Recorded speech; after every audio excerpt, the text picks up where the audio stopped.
welcome to another episode of The Quiet Ones. Today we are talking to an amazing lady who is quickly becoming a very good friend of mine, and she has some amazing insight. So let's get right to it. So today we're talking to Nikki Gillis, who is the owner of a company called Innerg, Chic. She is an amazing writer and such an inspiring woman, and I'm so excited to have her on the show today. Welcome, Nikki. Thank you for being on the show. Thank you, Sarah. I am so honored to be able to be a part of the podcast. And thank you, too, for putting this group together for us. We, as INFJs, really need an outlet, so we thank you for that. Yes, absolutely. So I wanted to tell everybody how we got to know each other real quick. A couple of months ago, I had this idea to start a podcast, and I put it out there on a Facebook group that I have. And one of the girls said, "Hey, you should ask other INFJs for stories and read their stories." So I put that out there on social media, and I got so many emails. And it's so completely amazing to read people's stories. I was kind of overwhelmed by how many that I got. And I got 2 emails that really caught my attention. They were so beautifully written. I immediately knew I wanted to talk to whoever wrote them. So I think before I was even done reading the first one, I hit reply and was, telling Nikki what beautiful writing that she does and begging her to be on my podcast. And at that point, it was just an idea. I didn't even know what it was going to be called or when it was going to come out. Yeah, it was really a learning curve for both of us. I froze like, what? So I'm so glad that you agreed to say yes without having any type of evidence of what it was going to be. I really appreciate Right. Hey, we live and we learn. So, and I've learned so much in the little bit of time that we've dealt with each other, and then from you teaching with the group that you have, the different things that you put out. So it's really been a learning curve for both of us. Yes, it's always amazing to connect with other people of the same personality type. So how did you discover that you were an INFJ? Well, I actually discovered that I was an INFJ from always wanting to do extensive research. I always felt like I was out of place, not only in my family, but with friends too. Not really having an outlet, anyone I could talk to that understood me. So definitely a people pleaser in the sense that people didn't understand you. So I was quick to, adjust to whatever was okay with them. Didn't mean I was agreeing with it, but that was what I did. So I knew something was wrong, or I thought something was wrong. Didn't like how I always knew situations would happen before it did. And don't even think of trying to speak of telling someone what was going to happen. Then you think you're psychic, you think you're this. And so I always knew something was wrong. But on the back end, I was constantly researching, like, why do I know this? Who am I? Why is this happening to me and the family? I'm not seeing anybody else that this is happening to. This doesn't make sense.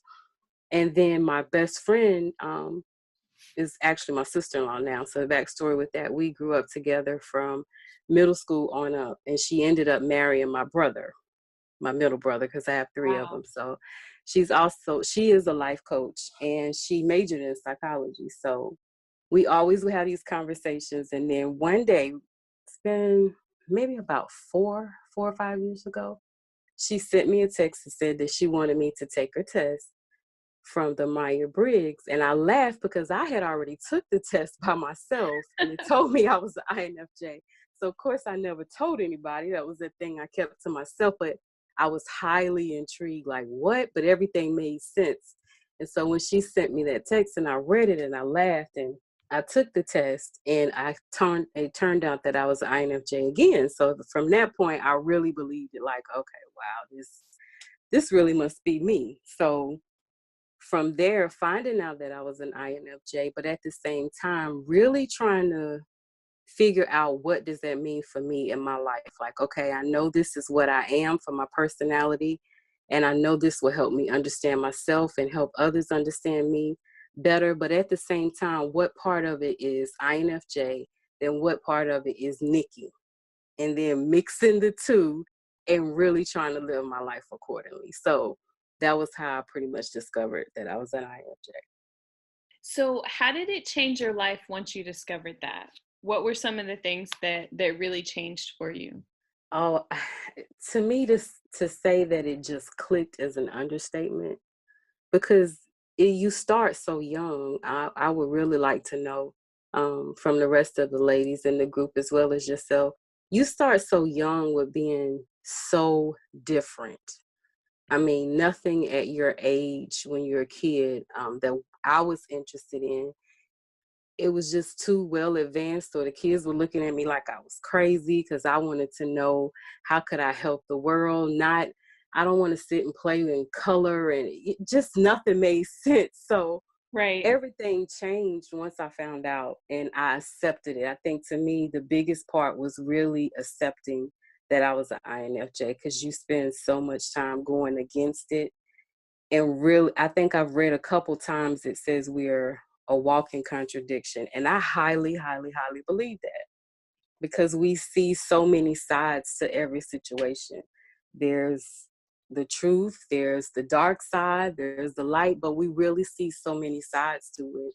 And how we're going to act on it just depends on what we're doing or what we're in at the moment. So that was how it changed for me. It made things better, but it also brought to light that I really wanted to sit down and truly accept that this is who I am.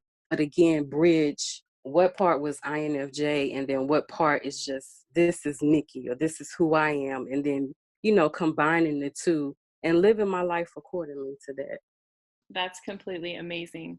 That's something that I'm learning to do and that I'm really working on, is just accepting the parts of my personality that I know that's what they are, and Right. then working on the things that I can change. I think from such a young age, people are always telling us, whether it's our family or our teachers in school, and then once you get older, people in the workplace, they're telling us that we're wrong because we're Hmm. introverted or Hmm. because we think about things differently. And, it's such a big realization when you finally realize that being introverted isn't wrong. It doesn't mean that you're It's not broken. wrong. It Right. doesn't mean that you're weird or you're strange or you're, I don't know, belong on some other planet, or, Right. it's just It's not sometimes something that's that the needs way. to be fixed either. Right.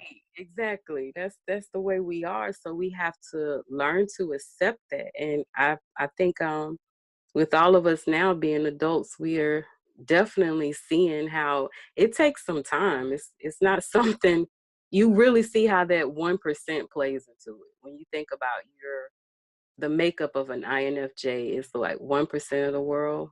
Right. That's big, but you really see how when you break down the different things that we go through and the things that we have to accept about ourselves. I think that it makes a big difference too once you get a little bit older. Yes. Then you really start to accept yourself more, just kind of naturally, and you're more open to saying, okay, I don't care what everybody else thinks. I'm just going to Yep. do my And own thing. sometimes that probably can be scary because, sometimes as women, as we get older, we get set in our ways. So Yeah. you're quickly to say no, but a part of that is like, okay, is this really like the INFJ, or is this me just getting older and I'd have been through enough things in life and I'm just like, whatever now. Like, no, we're not second guessing it. We're not going through that. No, I Right. don't want to do this. No, I don't want any part of this. Or no, this isn't for me. And move on about your life and don't even think about it. So yeah. Right. So we talked a little bit about how we got connected, is that you wrote some beautiful stories that I'm really excited to share on a different podcast. So Okay. tell me about what you do for a living. For a living, I am a professional ghostwriter. So, for anyone who may not be familiar with that term, a ghostwriter is someone who, of course, writes, but the person that I'm writing for receives the credit for it. So this is actually my 11th year ghostwriting, but I haven't always done this full time. I just started. 2018 was my first year when I walked away from corporate. 2016 was when I started on it. And 2017 was my year that I gave myself like that trial, and I was really picking up in business. So if I got a client and I needed to be in Atlanta, or I needed to be in another part of North Carolina or Virginia, or wherever I was meeting my client, I quickly noticed that the time that I was sitting in the office was not going to work for what I needed to do for my clients. So that was when I decided to just say, hey, I'm going with this full time. No more ghostwriting on the side or being behind the scenes. I'm going to come out, which was a complete scare. Yeah. Yeah, it was a complete scare and jump for me, but it's part of growing. When you're committed and dedicated to growing, it's just it comes with the territory. So that's how I looked at it, and it's kind of one of the things I talk about in my branding video that's on my website. Mm-hmm. That writing for me was always with me. I don't care what profession I was working in or what I was doing, writing always was there. They would discover that I was a writer, and I would always end up doing jobs on the side, helping them with things with writing. But to bring that passion of writing and to have that as my job, that is what took so long. And so I always get the question, why now? Why did you come out now? Why you didn't stay behind the scenes? If you've been writing for this person and that person in the entertainment business and music and, public figures, a few celebrities, like, why would you come out now? And that's the part that is, like I said, for one, I was ready to continue to grow as an INFJ, but at the same time, grow with Nikki. So whatever that meant for me going forward, it was like, here, I'm visible, I'm here, this is how you find me. And if the person is for me, then we'll work together. But if not, it's a whole lot of writers that we kind of have our own little group and we help each other out, and I can refer someone to a different person. That sounds like an amazing group. It is. It's hard to find a platform of people who don't mind sharing the knowledge and sharing the mistakes, even for myself early on. Yeah, I was a ghostwriter when I started out writing articles for the newspaper. Back then, guys, 10 years ago, blogging was nowhere. You couldn't even get a business to look at you or think they had to blog Right. back then versus now. So writing back then and writing blogs for people, it was nowhere on the scale that it is now. And you can make all kind of mistakes, and it was not, weighed upon being a ghostwriter as now. So that was something else that I wanted to grow. And I was happy for myself to do, like, hey, yeah, I've been doing this behind the scenes, but now I'm coming out. And it feels a little strange because it's like what people pay me to do, I'm now having to do that for myself, if that makes sense, Right. with my own business. And it feels like you're starting over, but you haven't. You've been doing it for years, but now you have to do it for yourself. Right. So that is a eye opener. Like, whoa! It almost is like, do I want to go back behind the scenes and not come out? Because sometimes people will look at, oh, you got a website or you have Instagram or you have whatever, but you only have this many followers, and you have to really show people it's not about followers. It's not about, but nobody listens to you until they hear a celebrity, probably somebody you don't read for, until they hear somebody say it. And then it's like, oh, okay, so I don't need to be paying attention to how many followers I have, or just because a person doesn't have this online or that online doesn't mean that they haven't been around or haven't been doing their job for a while. So for me, it was always word of mouth. I never had to use social media for anything. Yeah. And so I had to make up in my mind, like, okay, the people that you work for or that you write for, do you want to go at this wholeheartedly, like, at the level that they did, or are you just doing this for an online presence in case someone, stumbles across you, or when your name is passed out, you can now say, hey, yay, I do have, other than my phone number and email, I do have a website now. I am starting a social media account. So that was what it boils down to for me, Yeah. just being able to have an online presence.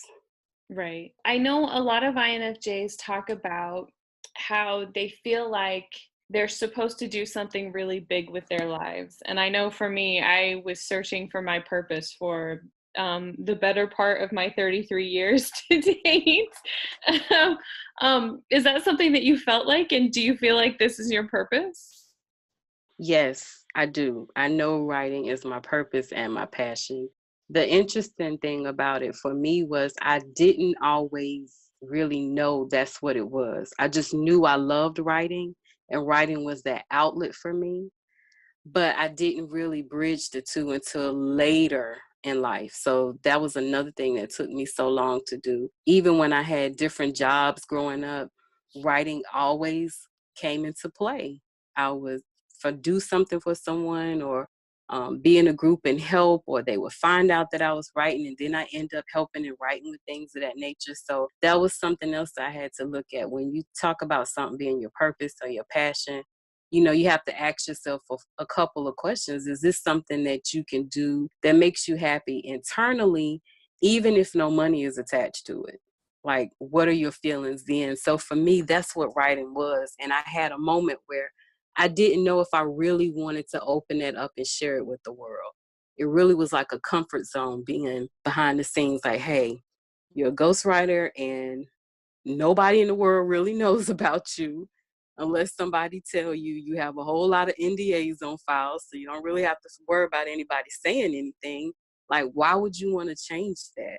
And so Right. for myself, being that my business came by word of mouth, I had to say, hey, if my purpose is writing and helping people, talk or speak more through their writing, how in the world am I going to connect with people if I'm only getting them through word of mouth?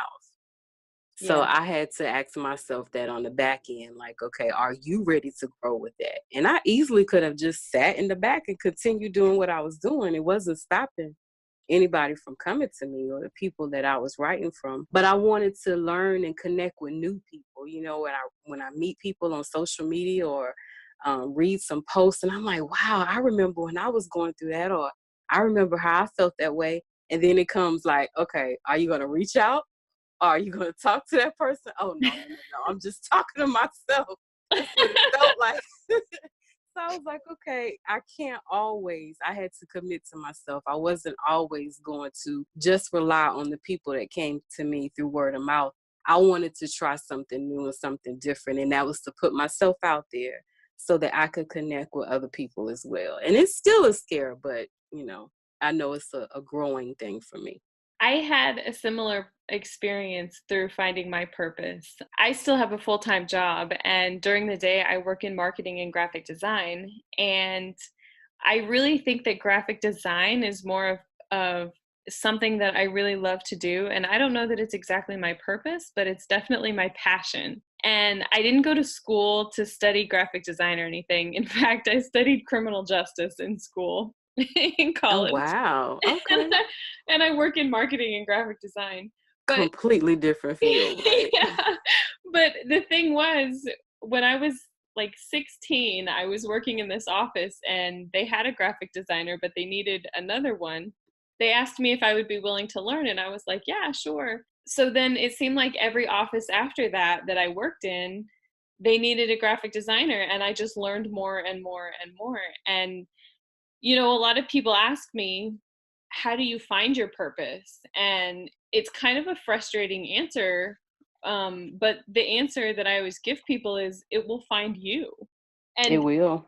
people used to say that to me, and I hated it so much, but it's really true. Your job, your life purpose, your passion, it'll find you. It's so true. I absolutely agree with you. Do you have any advice for people who are wanting to write, either writing a book or a blog? Because a lot of INFJs come to me and they say, I feel like I have a story that I want to share, but I'm scared to put it out there. I'm scared to write it down on paper. Of course. Yeah. If you want to write, I can tell you nothing but to just do it. The platforms of social media now are just so enormous. Nobody's doing what we were doing 5 and 10 years ago. It is nowhere you can turn now. You don't see a billboard that doesn't say, hey, tell your story, share your story. You can't worry about the profession that you're in. Hey, there are 10 graphic designers, there are 10 writers. She or he is a better writer than I am. You can't worry about that. You just have to do it. Yeah. And I promise you that there's going to be that one thing in your story that's going to separate you from everyone else. And that's that one thing that somebody else is looking for. So Right. I always tell people, if it's in you to write and you're willing to give it a try, by all means do it. The platforms are just so big now. You don't have to jump through all the hoops that you used to get into the writing world. And when I say platforms, I think of blogs. Blogs is a great way for you to start writing. If you're good, if on social media and you have, say for instance, Instagram, you have a following, or Facebook already, and people really love when you put your post there. Kind of put yourself in a position where the person that you're looking for to identify with is reading it, write it that way. So if you have that story that you want to tell them, write it in a way that they would want to read it. Don't think about the credentials and, oh, I didn't go to school for this and I didn't go to school for that. We find it too many times now. A lot of successful people don't necessarily have a degree or the credentials in that field that people are looking to learn from them in. So that's more of a reason for you to write.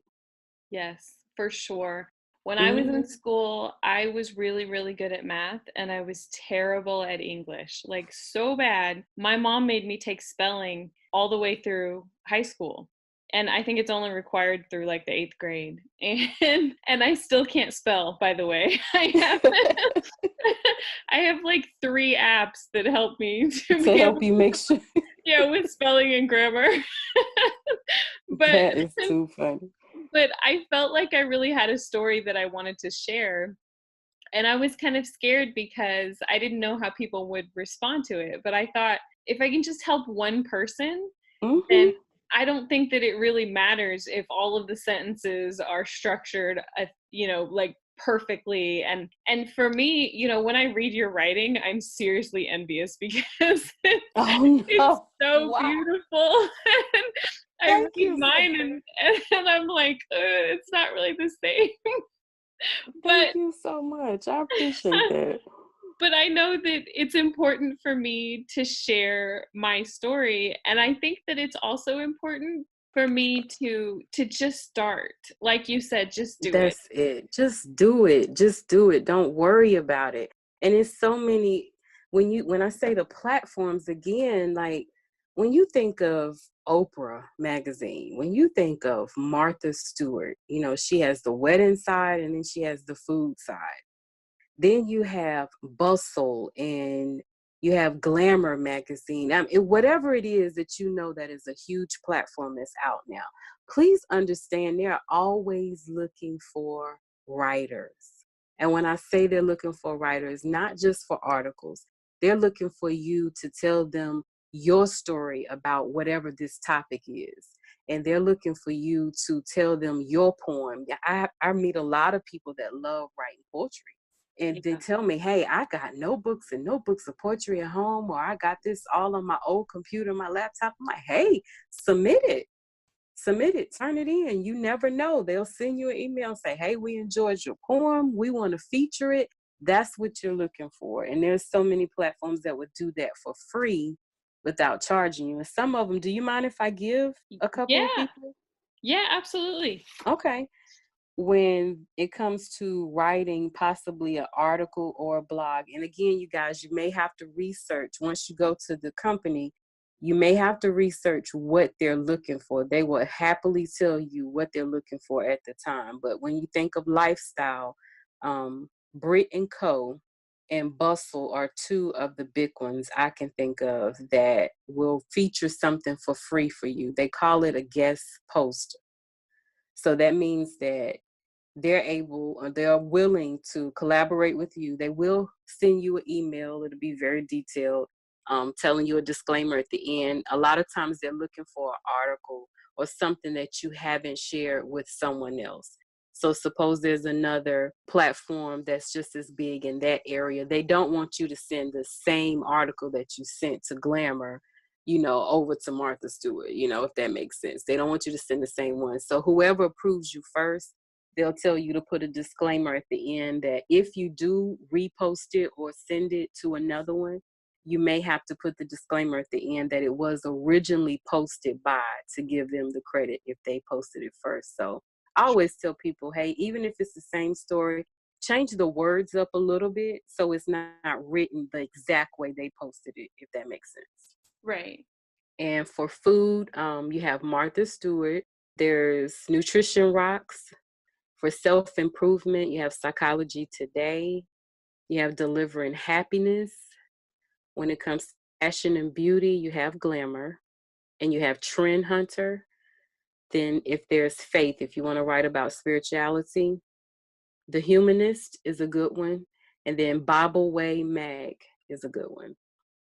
For business and finance, if you're an expert in that area and you know some things that will help people, believe it or not, Forbes, they will post your article for free. Forbes is a good one. Entrepreneur is also a good one for business or finance. And if you want to write about family, there's Cafe Mom, there's Family Circle, Better Parenting. All three of those will do it for free. Health and wellness, Mind, Body, Green. That's all together. Mind, Body, and Green. That's probably the biggest one for health wellness that I can think of. And for spirituality, Elephant Journal. They're more along the lines of inspirational. They do quotes. They also, I can't think of their affiliate group that they work with, but you'll have to look them up. They're on Instagram and Facebook, and that's Elephant Journal. But they will post as well for free. So any of those that I previously talked about, they will take an article or a blog or a personal story of yourself, something that happened to you, and they will post it on their platform. So remind you, these platforms, touch anywhere from thousands to possibly million or so followers. So that's free marketing, free exposure for you to get your name out there. Yeah. Would have never even thought about submitting anything to any of those places, honestly, because I think my first thought is if you're going to write something for Forbes or for Entrepreneur or something like that, that you would have to have all these credentials and be like a serious professional writer. Oh no, and I hear that a lot. I hear that a lot. Even Oprah, you guys. Now, I'm gonna tell you, it may take you maybe. I have seen 3 months to a year Wow. to to get your article either pulled or even, I don't know, even just looked at by them, because Oprah's magazine and network is constantly busy, but they will respond and they are open to new things. But I'm gonna tell you what dings people most of the time is you have to follow directions, and in following directions, people don't want to read. And I get that. I get that. If nobody wants to read I won't even say it's fine print, because it depends on what they're asking you. It's usually 1 to 2 paragraphs like, hey, these are our credentials if you are a new person or if you are a guest. And when I say follow it, follow it. If they tell you give them a catchy title, give them a catchy title. I don't care if it is about your first boyfriend or why this marriage you had was so horrible or what you learned from it. We all have a trial and error experience in life, but what makes yours different than mine? And that's what they're looking for. You got to remember, they go through thousands of people a day. So they're looking for that one person that stands out to them. So I don't care if your story was simple, give it a dynamic title where you're going to catch somebody's attention. Yeah, yeah, But absolutely. they're looking for catchy titles. They're looking for, we all kind of repeating the same thing, inspirational. Everybody's talking about mental health now, mental illness, a narc or a sociopath or a psychopath. If you have an experience with that, what's your story? Why is your story so different? So giving a catchy title or why yours is different, don't give them the entire story. They're not going to sit there and read it. They just want you to give them a pitch. So give them those 2 lines that stand out in the story that they have no choice but to reply back to you and say, hey, we're willing to give you a try. So Yeah, those yeah, are just a couple of things I can think of. for sure. So, something else that we talked about a little bit is women competing with each other. And I've seen more and more of this, especially on social media, because I feel like social media is just a magnet for that. But It is. I'm kind of branching out into being an entrepreneur now, and I feel like I see more and more of it. It is. Social media is definitely a magnet for it. Honestly, the moment we pick up our phones and we that's us turning on the TV because you don't know what you're in for. When you scroll, Yes. you just don't. There's no warning. There's no nothing. You just don't know what you're in for. But I Right. have to say, it's definitely a magnet for it. And sometimes you think that you are getting involved in something, if it's a group or whatever that could benefit you, but then you get in and you realize, oh my gosh, this is just as catty, or they're bashing other women, or you don't find things out until you get in. Right. That's another thing with social media. So Yeah. I definitely agree. And it's a process because I feel like it's our natural reaction to kind of almost pick at each other because, Hmm. it comes from, especially with social media, you see the best part of somebody's life. You don't see the struggles that they have. You don't see the everyday. You only see a lot of it is almost like it's like carefully curated shots that you Hmm.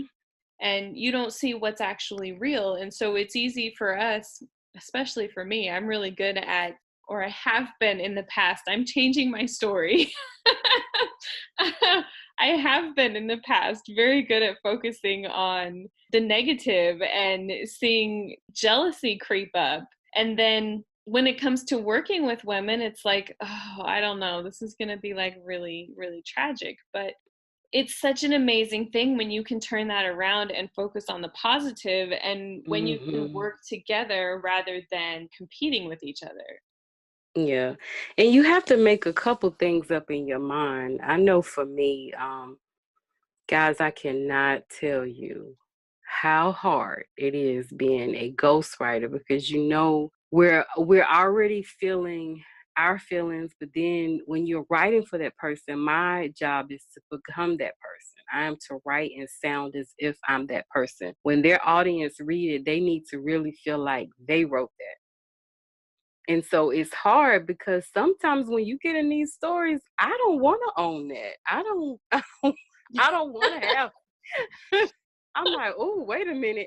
And you have to take yourself there and go back to what they're feeling, as they're talking to me, or if I'm listening to their recording and I'm on chapter, hey, 10, or in chapter 10 is about that time that they lost, or the ex left them, or whatever the story is. The Yeah, story is the trial or whatever they went through, then how you got through it. So you have to take yourself there, and sometimes when you hear the recording, or when you're in the presence of that person and all the energy that they bring in, you just don't want to own it. But I can't just walk away from it right. because we're in contract and I'm writing for them. I signed up for this. I took this project. So it's actually an article that I just wrote that's under review now, and it's going to be published, guys, about how you can deal even when you're in a toxic environment. So suppose it's someone that you're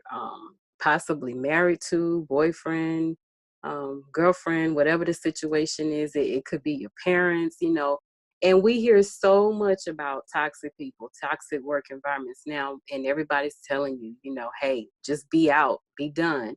They have no idea that we know what we call is the door slam. We'll do it in a minute if it fits, and if that's what we Right. need to do. Right. But what about those times when you can't get away from that person as quickly and as easily? How do you adjust then? So that's the topic that this article is about, like steps that you can take to deal at them, to continue dealing until you're able to remove yourself. I hear a lot of people say now that their work environment is so toxic, it's hard to even go to work. So I can imagine, as an INFJ, you got people on your team, you got, women that's competing with you secretly, but hey, you already know what she's really doing or what she's about. You can't Right. tell anybody because they're not going to believe you. They think you crazy. They already think you weird, all of the above. How do I continue to report? to this place and do this job at the best of my ability. But at the same time, to keep my sanity, what am I going to do? So as an INFJ, I wrote it from our standpoint, some things that we can do. And guys, I did talk to Sarah and ask her if it's okay. I love to put the article in the group for you guys to read it, to give me your thoughts. Have you tried any of it or how it worked for you? I love to hear your stories. But once it's published, I have to ask you guys to kind of keep it within us for the moment, because I don't want to get into any bad situations with the company and it hasn't been released yet, especially for someone that I'm trying to get it to be released under. So again, I would love to release it in the group and let you guys read it, so my INFJ ladies, we all can know ahead of time. But just keep it under wraps and keep it between us, and we can Yes. comment within our group about it and talk about it. And I'll be more than happy to do any of the articles that I write, do that for you guys as well. Yes, absolutely. I'm so excited. I can't wait to read that article. I've been in so many situations like that, honestly. And I feel like I have attracted so many toxic work environments. So I was just talking to one of my friends the other day about how we have been in a ton of toxic work environments. And it seems like we've gone from one to the next to the next. And it's really difficult to deal with. And we tend to blame ourselves for that because other people have said to us, well, the last job that you had was terrible, and the job that you had before that was awful, and the job before that was awful. Like, the common Oh, denominator here girl. is you. And it's hard to say, okay, wait a minute. I know that all of this is happening to me, but what's the real reason? It's not Mm-hmm. just that I have a terrible personality or that I can't get along with people, because when I step back and look at how I get along with people, that's not the case. Mm-hmm. So there's a lot of other factors there that play into it. There are a lot of toxic people out there. There are a lot of narcissistic people out there. And I love that there is so much awareness about it now, that Yeah. you can learn about it and work on fixing the situation rather than just, being confused about what's going on. That's so true. It's so true. It's so many people dealing with it. Hey, and the crazy part is the more you think about it and you research it, you probably got the majority of these people in your family. A lot of times you can feel as if you're just a magnet for the wrong guy. Like, why do I keep getting this type of guy? Why am I attracted narcissistic men?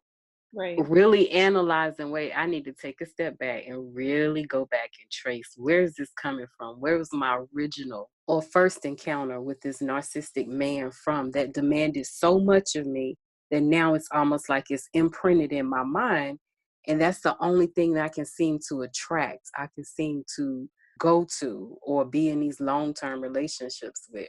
And something that I found was interesting, because I was once in a narcissistic marriage, but far as the figures and the numbers, it takes 7 times to leave someone that has a narcissistic personality, or someone who's a sociopath or psychopath. It takes literally up to a minimum of 7 times to do it before you can really do it and be gone. And for myself, it took one time for me to do it, but I was in it for 7 years. Yeah. So, the numbers don't lie. You have to really sit down and figure out. That's why I said, and I keep repeating it, although we know these things about ourselves as an INFJ, as you get older or whatever your case may be, I think the younger you can find out would be great. I think this is great that, like I said, with you coming out with this group, people being able to find these things out now, really looking into them and believing them and accepting, hey, this is who I am. I'm not broken. I'm not damaged. I'm not crazy. I'm not weird. I don't belong on Mars or wherever people telling you need to go, but you're human. Yes. At the end of the day, you're human. And to help you, get through life and to be able to work through relationships and communicate better with people, even if you are an introvert, this is how I am. So what can we do to come to a common ground to This is how I communicate, and this is how I am. Now help me understand how you are. And then we find a common ground. So we know that those type of relationships just don't land into our lap. We really have to do a lot of work to figure them out. So that's why I always say, even though you know now that you're an INFJ, really factor in, okay, this is who I am, but what part of this is really you? Then you have to factor in the other part, like what part of this is really Nikki? What part of this is really Sarah? And then bridge the two, like as a human, as a person, this is who I am, and live accordingly. And there's no set book or, something you can read, a manual for that. It's a live and learn. Yes, I love it. I love it so much. I love that there are other people out there who have the same beliefs as I do, who are saying the same things that I am, who believe the same way. I mean, I absolutely love it. It's I've spent so long searching for a community of INFJs Hmm. who strongly believe that they're not broken, that Yes. they're made this way for a reason, and I couldn't find one. And I was like, You are enough. You are worthy. Like yes, I personally would like to, I can't remember anyone's name, so forgive me, but if you hearing me say this and you know that that was you in the post that wrote about they're married now, and in their marriages, they know who they are as their personality type, and they also know who their spouse is. Even if you have a boyfriend or fiance, I'm not just singling this off just for married people, but in relationships that's working for you, like how is your partner able to accept? And I cannot remember the lady's name who wrote it, but she just said, "Hey, I'm gonna leave," and that's what we do. We leave, we check out, but right, we coming back. Like they don't, the right, person really has to understand that is in our makeup. And it doesn't mean like we're leaving like, hey, I packed my bags and I'm gonna be over in Hawaii for 6 years and I'll be back on the 7th. It's just like when we check out, it's for us, it's for our self-care, it's for us to come off of all the different things that we're taking in. We're still rooting out things that we should have disconnected from when we were younger, that we were told. It's so much filtering that we have to do as an INFJ. And when you talk about self-care and self-awareness, you have to understand that you're going to need more than the average person. So your self-care and your self-awareness methods have to be at 175% because you're an INFJ. yes. And it helps too to know the personality types of your friends and family and the people that are Yes. close to you. My Right. niece is almost 16 years old, and she's an INTP. And Okay. she's as obsessed with personality types as I am. So we're constantly talking about not only our own personality types, but personality types of the people around us and dissecting why they're doing what they're doing. And Right. one of the things too is she is going through a really hard time in her life right now. And so she calls me, I'm her counselor. She Okay. calls me and tells me all of these things that are going on. And I'm learning how to set boundaries in my life. So unfortunately, she's one of, I call her, I tell her that she's the test. Like she's who I test everything out on. Yeah, that's cool. That is really cool. My daughter is 17, and I don't know where I wrote this at. I don't know if it's on my page or somebody else's network or something that I write for, but one of my bios I wrote up about how it's so cool to have a child that is really into this in school. And so the kids really learning what their personality types are, accepting that that's who they are, they're fine with it, but then saying, hey, when it comes to relationships, a relationship that I can control, not control like running over it and what I say go, but having a say so in who you're going to be committed to or who you're going to choose as your friend and who you're going to be loyal to or any of those things. Like I get along better with this type of person. Like hearing the kids do that is so mind blowing to me Yes. because we didn't have that. I didn't have that growing up, you Yeah. know.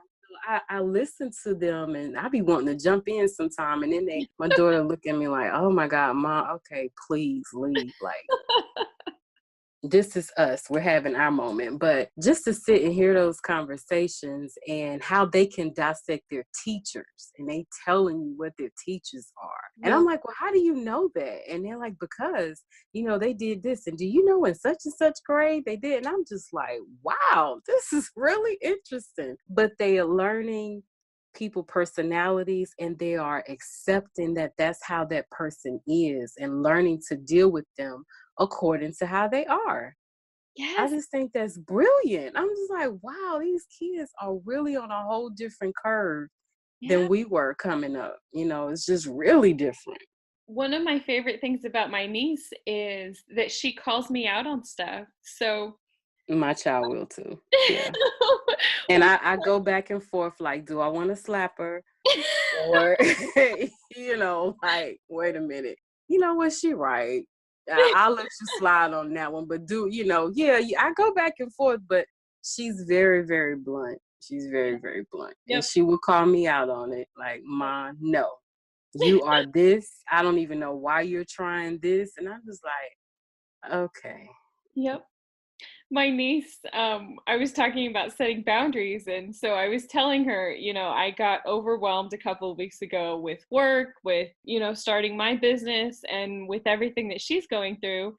And I didn't even realize how overwhelmed I was until one night I was just like, unfortunately, I just kind of unloaded on her. And I told her, like, you have to stop. You just have to stop. I can't listen to it anymore. And she stops and she's like, oh, I forgot. And I'm like, you forgot what? She goes, you're a sponge. You're just soaking up all of my emotions and that's not Mm-hmm. yours. And Right. he's like, I didn't Right. mean for you to do that. And I forgot that you do that. Yes. She's like, I'm not even mad at you, so don't worry about it. She's like, I need to adjust what I'm doing because I forgot that that's how you are. And I was like, wow, Yes. so much And then they smarter. wonder why we're introverts. Why we have to have 175% of downtime. Yes. Because people don't understand we soak it all in whether we want to or not. I have been in settings before that it was just really chill, really laid back, grown, just grown people stuff that I enjoy, that I like.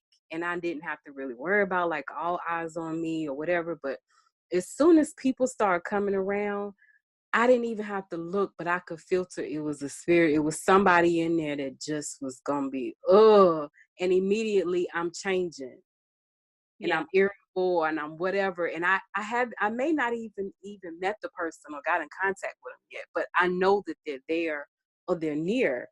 And so you have to take a minute, like, okay, look, I can't be here long because I gotta go drain all of this. I have to come off of all of this, and then I have to figure out what part is really me. Can I go back to how I came into the event? Like, can I just stay there? But it's a whole lot to it. People don't understand. We really are a sponge, and it's not by choice. I so wish there was a button we Yeah. could push and say, hey, I want to do this today. Hey, I don't want to do this today. Yeah. And it takes a lot once you have that awareness that you're taking on other people's emotions, it takes a Hmm. lot to be able to sort them out. And for me, it takes that alone time, that downtime to be able to sort through everything that's in my head and say, okay, is this mine or is this something else that I picked up from somebody else? And if it isn't mine, I can set it down. And it's okay that I set it down because I don't need to worry about it. It's not mine. Wow. I have a friend that is a massage therapist. She owns her own business and she is an INFJ as well. And her experience is just like really so fascinating to me because I asked her, in your profession and in your job, massaging people and helping them get rid of all the things that's keeping them tensed up. How do you separate that? Yeah. Because she's working on their body, she's feeling it, they're releasing it, but guess who's taking it all in? Yeah. And so I asked her, how in the world do you filter through that? And she tells me, she was like, hey, some people, even though they're regulars, I have to push them out. Like, oh, I'm booked up. Oh, I'm this. She's like, because it's too much. And she really have to prepare herself for each one. And I just think that's fascinating. Like, wow, they have no idea that they are laying there. And of course, we're sponges for people telling us their entire life history too. I don't know if that happens to you too. You Yes, never all met the the time. person, but they just load it all on you. Yeah. Right? And I asked her, like, how do you filter to that? What if some of them are talking, but then some of them are just quiet, but they're enjoying the moment, but they're releasing it through their body to you, like, and she's getting it all, and she'll tell me quickly, like, yeah, that's why I have to take.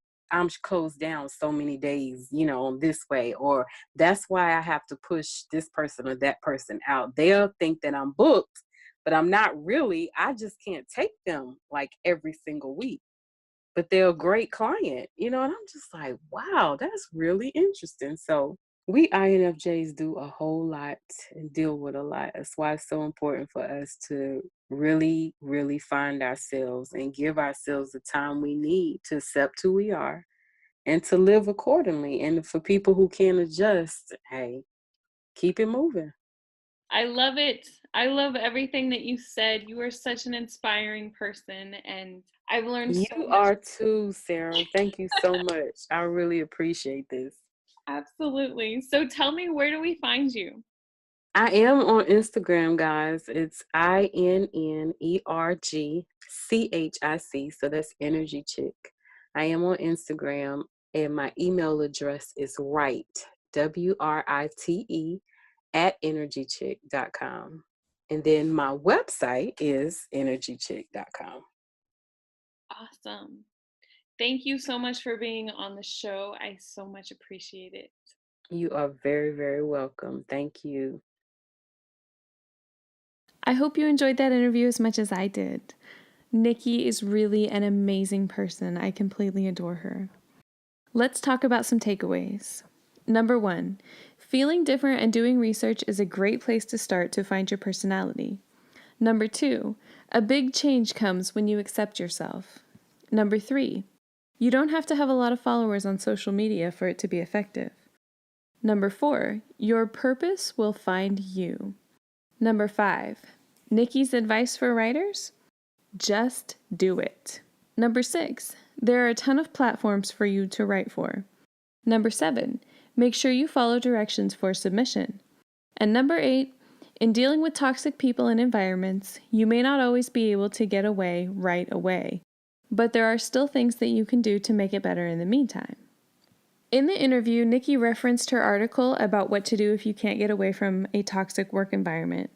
She's going to share the article in the INFJ sorority Facebook group.